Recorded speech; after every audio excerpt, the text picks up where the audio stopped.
저렴한 대출 금리를 무기로 등장한 인터넷은행이 출범한 지 1년도 안 돼 금리 경쟁력을 상실했습니다. 카카오뱅크의 마이너스 대출, K뱅크의 신용대출 금리는 시중은행보다 높았습니다. CJ그룹이 지배구조를 개편한 가운데 계열사 간 시너지를 높여 3개 이상의 사업에서 글로벌 1위를 달성하겠다는 포부를 내세웠습니다.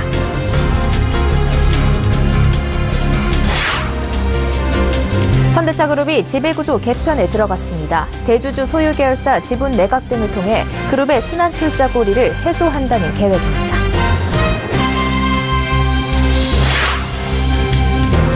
MG손해보험이 다음 달 자동차 보험료를 파격적으로 인하했습니다.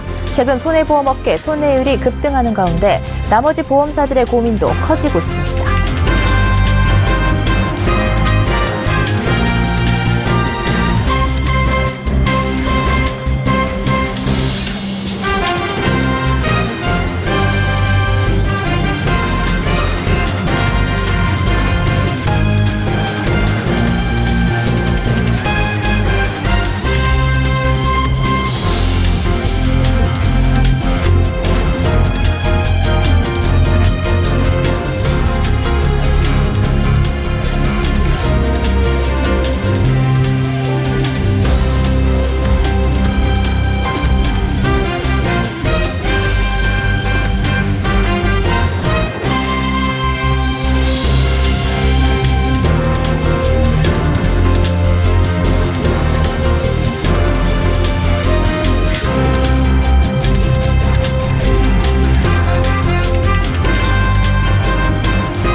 시청자 여러분 안녕하십니까? 생경제현장 양한나입니다. 저렴함과 편리함을 강점으로 내세우며 등장한 인터넷 전문은행. 더 이상 저렴한 금리의 매력은 찾을 수 없게 됐습니다. 출범 후 매달 대출 금리를 올리더니 이제는 일반 시중은행들보다 더 높은 수준에 이르렀습니다. 앵커 리포트입니다. 지난해 출범 당시 시중은행 대비 1에서 2%포인트 저렴한 대출 금리를 무기로 내세운 인터넷 전문은행 카카오뱅크와 K뱅크. 카카오뱅크의 마이너스 통장 평균 대출 금리는 출범 당시 연 3.25%로 업계 최저 수준이었습니다. 하지만 불과 6개월 만인 지난 2월 카카오뱅크의 마이너스 대출 평균 금리는 연 4.21%로 1%포인트 가까이 올랐습니다. 3월 현재 역시 연 4.07%로 KB국민은행을 제외한 주요 시중은행들보다 높은 수준입니다. 신한, 누리, 하나은행의 평균 금리는 모두 연 3%대입니다. K뱅크도 마찬가지입니다. K뱅크의 3월 현재 일반 신용대출 평균 금리는 5.55%로 카카오뱅크보다 1%포인트 이상 높습니다. 시중은행이 저렴한 금리를 내세운 인터넷 은행에 맞서기 위해 잇따라 대출 금리를 내리는 동안 인터넷 은행은 되레 대출 금리를 올려온 겁니다. 이에 인터넷 은행이 출범 취지를 살리지 못한다는 비판도 나오고 있습니다. 기존 은행과의 혁신성, 가격의 경쟁력이 있다는 측면에서 또한 정부의 의도도 그렇게 인가를 내준 것인데도 불구하고 카카오뱅크 측은 마이너스 대출 통장 출시 초기 수요가 급증하자 신용대출과 포트폴리오상 균형을 맞추기 위해 마이너스 대출의 금리를 올렸다고 설명했습니다. K뱅크 측은 시장금리가 오른 데다 중금리 대출 상품의 비중이 높다 보니 전체적인 대출 평균 금리가 올라갔다고 말했습니다. 서울경제TV 양한나입니다. CJ그룹은 작년 말부터 지배구조 개편 작업에 광폭 행보를 보여왔습니다. 단순화된 지배구조를 바탕으로 계열사 간 시너지를 강화해서 월드베스트 CJ를 달성하겠다는 전략입니다. 최근에 CJ 오쇼핑과 CJ E&M의 시너지가 가시화되는 성과도 나왔습니다. 이보경 기자가 보도합니다. 코미디언 박나래가 면도기를 주제로 꽁트를 하고 방청객들의 웃음이 이어집니다. 인기 개그 프로그램 코미디 빅리그 같지만 CJ 홈쇼핑의 상품 판매 방송입니다. 쇼핑과 코미디의 결합으로 만들어진 프로그램인 코빅마켓은 완판 행진을 기록했습니다. 평소 시청률보다 4배 이상 높았고 20대의 주문 비중도 평소보다 2배가량 높게 나타나 젊은 층을 홈쇼핑 채널로 유인하는 효과도 누렸습니다. CJ 홈쇼핑과 CJ E&M의 합병 이후 시너지가 가시화된 겁니다. 이 같은 CJ 계열사 간의 시너지는 지난해부터 시작된 지배구조 개편의 결과입니다. 지난해 12월 CJ 제2제당은 CJ 대한통운 지분을 20.1% 추가 취득해 단독 자회사로 만들고 CJ 대한통운과 CJ 건설을 합병했습니다. 또 올 초에는 CJ 홈쇼핑과 CJ E&M이 합병한 데 이어 최근에는 CJ 헬스케어도 매각했습니다. 알짜배기 사업으로 꼽혔던 CJ 헬스케어지만 미래 핵심 사업과 연관성이 떨어지는 사업은 과감히 매각하고 그 재원으로 M&A에 나선다는 계획입니다. 이 같은 지배구조 개편은 이재현 회장이 지난 5월 경영일선에 복귀하면서 밝힌 월드베스트 CJ 달성의 일환입니다. 계열사 간 시너지 강화 등을 통해 지난해 27조 원가량이었던 그룹 매출을 2020년까지 100조 원으로 높이고 2030년 3개 이상의 사업에서 세계 1등을 하겠다는 포부입니다. 글로벌 1등 기업으로 도약하기 위한 주춧돌을 놓은 CJ. 앞으로의 행보가 기대됩니다. 서울경제TV 이보경입니다. 현대차그룹이 지배구조 개편에 시동을 걸었습니다. 앞서 김상조 공정거래위원장은 순환출자를 통한 총수일가의 부당한 그룹 지배와 계열사 동반 부실화 등을 막기 위해 현대차그룹의 순환출자에 대해 자발적 해소를 계속해서 요구해왔습니다. 현대차그룹은 사업구조 개편을 통해 순환출자 구조를 완전히 해소한다는 계획입니다. 김혜영 기자가 보도합니다. 현대차그룹이 대주주 소유 계열사 지분 매각 등을 통해 그룹의 순환출자 고리를 해소합니다. 현재 현대차그룹은 현대모비스, 현대차, 기아차, 현대모비스로 이어지며 촘촘히 묶여있는 복잡한 구조입니다. 이를 모비스, 현대차, 기아차로 이어지는 수직 구조로 바꾼다는 겁니다. 순환출자는 재벌그룹의 총수일가가 적은 지분으로 그룹 전체를 지배하면서 사업을 확장하는 수단이 됐습니다. 특히 일감 몰아주기 등 각종 폐해를 낳으며 계열사에 대한 지배력을 공고히 해온 비결 중의 하나이자 동반 부실화 우려의 요인이기도 했습니다. 현대자동차그룹은 사업 구조와 지배 구조를 개편하여 그룹사의 미래 사업 경쟁력을 한층 더 강화시킴과 동시에 투명하고 선진화된 지배 구조 체계를 도입하고 순환 출자를 해소하겠습니다. 우선 현대모비스의 AS 부품 사업을 인적 분할해 현대글로비스에 흡수 합병합니다. 기존의 탁송, 중고차 사업을 했던 현대글로비스는 현대모비스의 AS 부품 등을 받아 차 후방 산업을 담당하게 됩니다. 현대모비스는 현대차의 정점에서 미래자동차 핵심 기술 분야에 집중하게 됩니다. 정몽구 회장과 정의선 부회장은 현대글로비스의 주식을 팔고 사재를 들여 각 계열사가 가지고 있는 현대모비스 지분을 사들인다는 계획입니다. 현재 정의선 부회장은 현대모비스의 지분이 없지만 현대글로비스의 주식을 23.2%나 갖고 있어 정의선 부회장의 입지도 한층 강화될 전망입니다. 현대모비스와 글로비스는 5월 29일 각각 주주총회를 열어 분할 합병을 결정하고 이후 총수일가의 보유 지분 매각, 모비스 주식 매입 등을 거쳐 7월 말쯤 지배구조 개편을 마무리한다는 방침입니다. 서울경제TV 김혜영입니다. 올해 들어 자동차 보험 손해율이 급등하면서 보험료 인상을 놓고 업계의 눈치 싸움이 벌어진 와중에 MG손해보험이 파격적인 인하 카드를 빼들었습니다. 점유율 탈꼴찌를 위한 승부수를 띄운 건데요. 정부가 보험료 인하를 주문해온 터라 다른 보험사들도 보험료 인하 동참 여부를 고민할 수밖에 없게 됐습니다. 정훈규 기자입니다. MG손해보험이 보험료와 관련된 손보업계 눈치 싸움에 불을 지폈습니다. MG손보는 다음 달 1일 책임 개시일부터 개인용 자동차 보험료를 평균 4.5% 인하합니다. 최근 2년 사이에 업계에서 가장 높은 인하율입니다. 특히 올해 들어 자동차 보험 손해율이 급등하면서 업계가 고민에 쌓인 가운데 나온 결정이라 더 파격적입니다. 손해율은 보험사가 받은 보험료에서 가입자에게 다시 돌려준 보험금의 비율을 말합니다.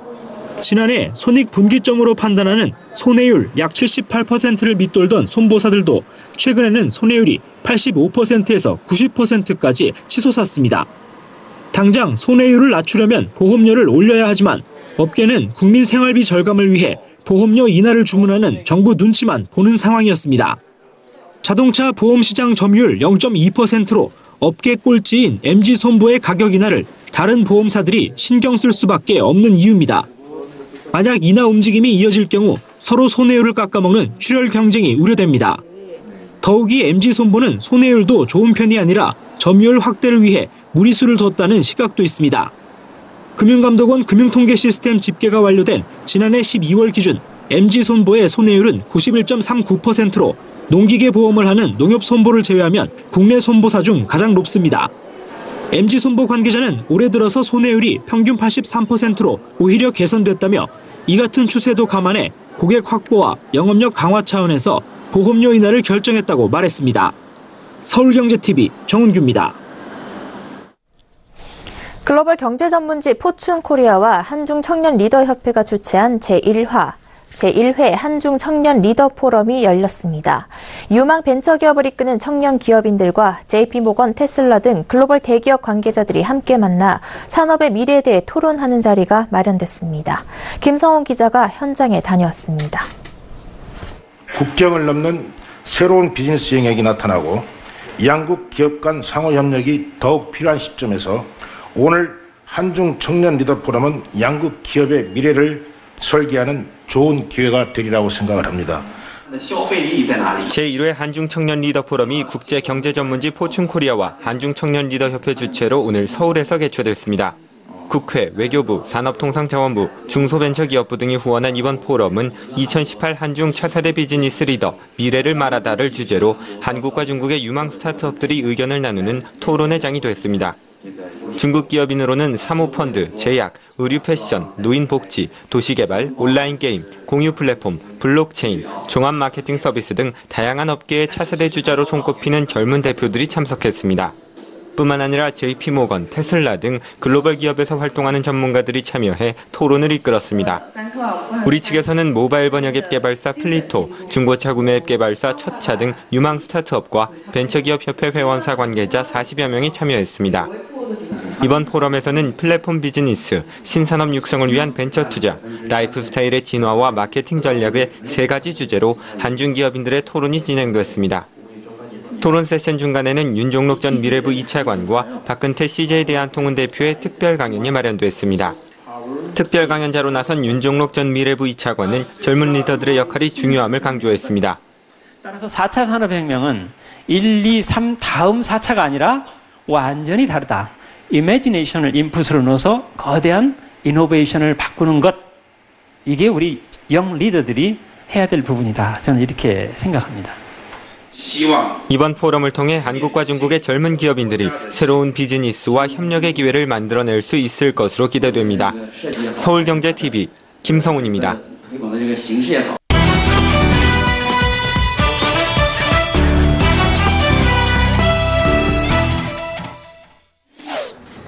서민들은 평생 벌어도 내 집 마련은커녕 전월세 가격 인상률도 따라잡지 못하고 있는데 한편에서는 아파트 사재기가 이루어지고 있습니다.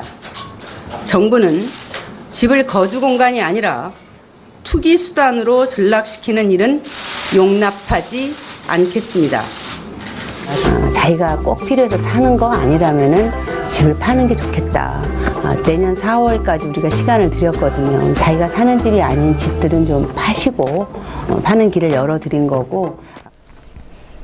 네, 김현미 국토교통부 장관 얘기를 들어봤습니다. 오는 4월 1일 다주택자의 양도세 중과 시행을 앞두고 있습니다. 사흘 앞으로 다가온 건데요.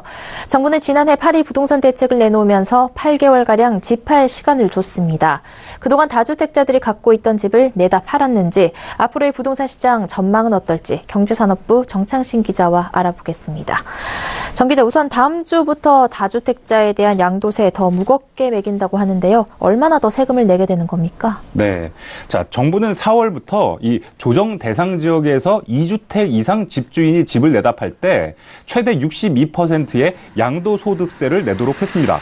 2주택자의 경우는 기본세율에서 10%포인트, 3주택자 이상은 기본세율에다 20%포인트를 세금으로 더 내는 건데요.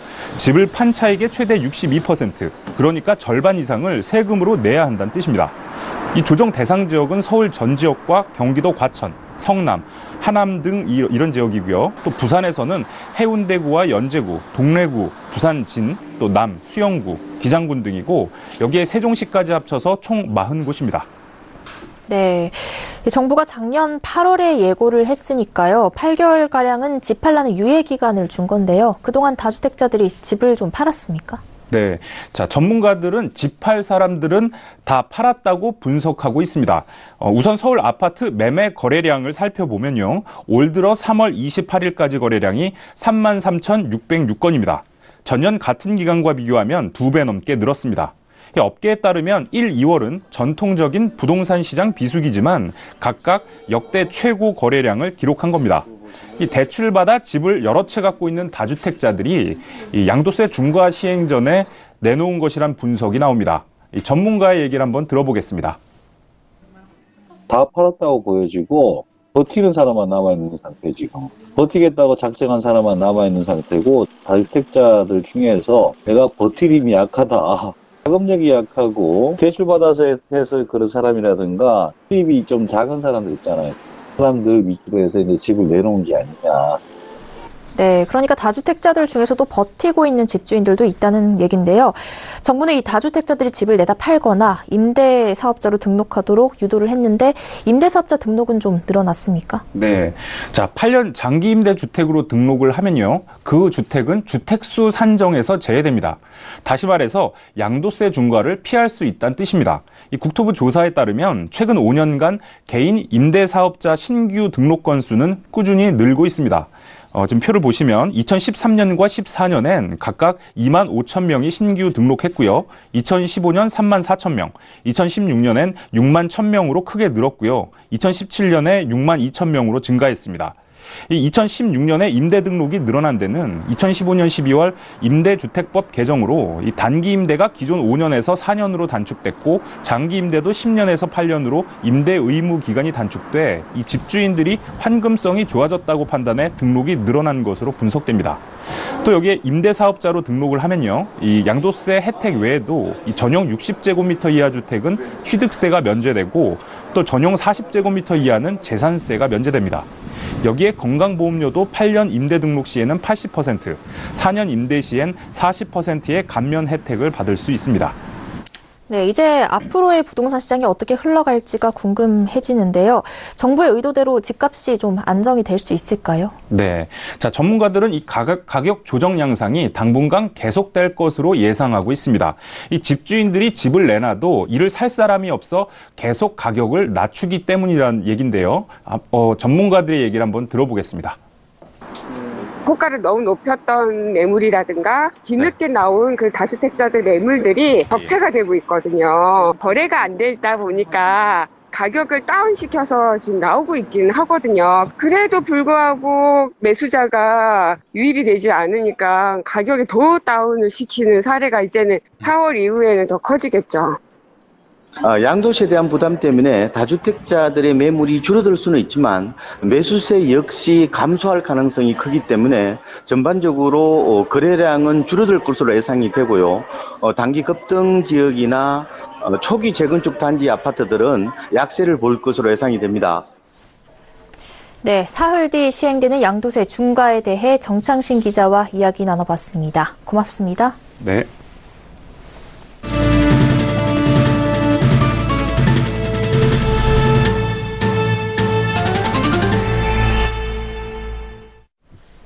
한국감정원 조사에 따르면 전국 아파트값이 13개월 만에 하락했습니다. 서울 아파트값은 상승세 둔화가 이어졌습니다. 지난 26일 기준 전국 주간 아파트값은 전주 대비 0.01% 떨어졌습니다. 지난해 2월 첫째 주 이후 58주 만입니다. 서울은 0.09%로 지난주보다 오름폭이 둔화됐고 지방은 마이너스 0.07%로 지난주보다 낙폭이 확대되면서 이번 주 하락 전환됐습니다. 서울의 경우 안전진단 강화 영향으로 양천구의 아파트값이 3주 연속, 노원구가 2주 연속 하락했고 강남권은 서초구를 제외하고 강남, 송파, 강동구는 오름폭이 지난주보다 줄어들었습니다. 새로운 사회적 대화기구 재편을 위한 두 번째 노사정 대표자 회의가 다음 달 3일 열립니다. 이세정 경제사회발전 노사정 전문위원은 29일 여성과 청년, 비정규직 등 새로운 주체의 노사정 대표자 회의 참여 여부와 그 범위 등이 쟁점이 될 예정이라고 밝혔습니다. 2차 노사정 대표자 회의는 오는 4월 3일 대한상공회의소 20층 챔버라운지에서 개최될 예정입니다. 이번 회의는 지난 1월 31일 1차 회의 이후 약 2달 만에 열리는 겁니다. 1차 회의는 상견례 성격이 강했던 만큼 2차 회의부터는 실질적 안건을 논의하는 자리가 될 전망입니다. 노사정위원회는 2차 회의에서는 새로운 사회적 대화기구 구성 방안 등을 본격 논의할 예정이라고 밝혔습니다. 구체적으로는 명칭부터 참여 주체 확대, 운영 방식 등이 쟁점이 될 것으로 관측됩니다. 자본시장연구원의 백인석 강현주 연구위원이 최근 한미금리 상승 원인 분석 및 저금리 기조변화 가능성 진단 이슈 브리핑에서 한국과 미국의 기준금리 역전 현상이 장기간 지속될 수 있다는 분석을 내놨습니다. 이들은 최근 미국의 금리 상승은 잠재 성장률이 높아지면서 중립금리가 상승한 데 따른 것으로 분석된다며 미국의 중립금리는 잠재 성장률 하락, 고령화 등으로 하락 추세였으나 확장적 재정정책 등에 힘입어 상승세로 전환할 가능성이 제기되고 있다고 말했습니다. 중립금리는 경제 기초 여건에 부합해 경기를 부양하지도 위축시키지도 않는 이상적 금리 수준을 말합니다. 미국의 중립금리는 2007년 이후 꾸준히 하락세였으나 트럼프 대통령의 세제 개편안, 확장적 재정 정책 등에 힘입어 최근 상승세를 띠고 있습니다. 미국 연방준비제도의 금리 인상 움직임은 이러한 중립금리의 상승세를 토대로 결정된다는 게 이들의 분석입니다. 강현주 연구위원은 중립금리 차이로 인한 한미 간 기준금리 역전은 두 나라의 기초 경제 여건 차이를 반영한 현상인 만큼 일시에 해소되지 않을 가능성이 크다며 장기적 시각에서 대비할 필요가 있다고 진단했습니다. 이자도 벌지 못하면서 10년 가까이 버티는 장수 좀비 기업이 허다한 것으로 나타났습니다. 한국은행 금융안정상황 자료에 따르면 한 개 기업은 2016년 기준 3,126개로 나타났습니다. 한 개 기업은 영업이익을 이자 비용으로 나눈 이자 보상 비율이 3년 연속 100% 미만인 기업을 말합니다. 영업이익으로 이자 비용도 감당하기 어려운 회사라는 뜻입니다. 저금리로 인해 한 개 기업의 23.4%는 최소 9년 이상 영업이익으로 이자도 감당하지 못하는 상태가 이어졌습니다. 이들은 금융기관에서 대출을 받아 이자를 내며 버티는 것으로 추정됐습니다. 금융기관이 한 개 기업에 내준 신용공여는 122조 9천억 원으로 전체 기업의 15% 수준이었습니다. 금리가 올라가거나 경제 여건이 어려워질 경우 한 개 기업들의 부실화 우려가 나오고 있습니다. 시장조사업체 IHS 마켓에 따르면 지난해 삼성전자가 세계 반도체 시장에서 처음으로 인텔을 제쳤습니다. 작년 삼성전자는 620억 3,100만 달러의 사상 최대 매출을 기록해 614억 600만 달러의 매출을 기록한 인텔을 제치고 1위에 올랐습니다. SK하이닉스도 266억 3,100만 달러를 기록해 2016년 5위에서 지난해 3위로 올라섰습니다. 대한항공이 국내 항공사로는 처음으로 동아시아와 미주를 잇는 태평양 노선에서 미국의 델타항공과 맺은 제휴협정에 대해 국토교통부로부터 인가를 받았습니다. 이번 인가로 대한항공의 아시아 77개 노선과 델타항공의 미주 271개 노선의 연결성이 강화돼 이용자들에게 편리한 연결 스케줄을 제공할 수 있게 됐습니다. 정부가 대학생과 사회초년생 등을 위한 임대주택인 행복주택 1차분 14,189가구의 입주자를 모집합니다. 내달 20일까지 LH와 서울주택도시공사 홈페이지에 접수하면 됩니다. 정부는 올해 행복주택 총 35,000가구를 공급할 계획입니다. LG U+가 내달 21일 U+ 프로야구와 함께하는 2018 사회인 야구대회를 개최합니다. 총 64개 팀이 참가해 약 한 달 반 동안 대회가 진행되며 한 번 지면 탈락하는 토너먼트 방식으로 순위를 가리게 됩니다. 결승전은 U+ 프로야구 앱에서 생중계되고 우승팀에는 상금 300만 원을 수여합니다. 생경제 현장 여기까지입니다. 시청해주신 여러분 고맙습니다.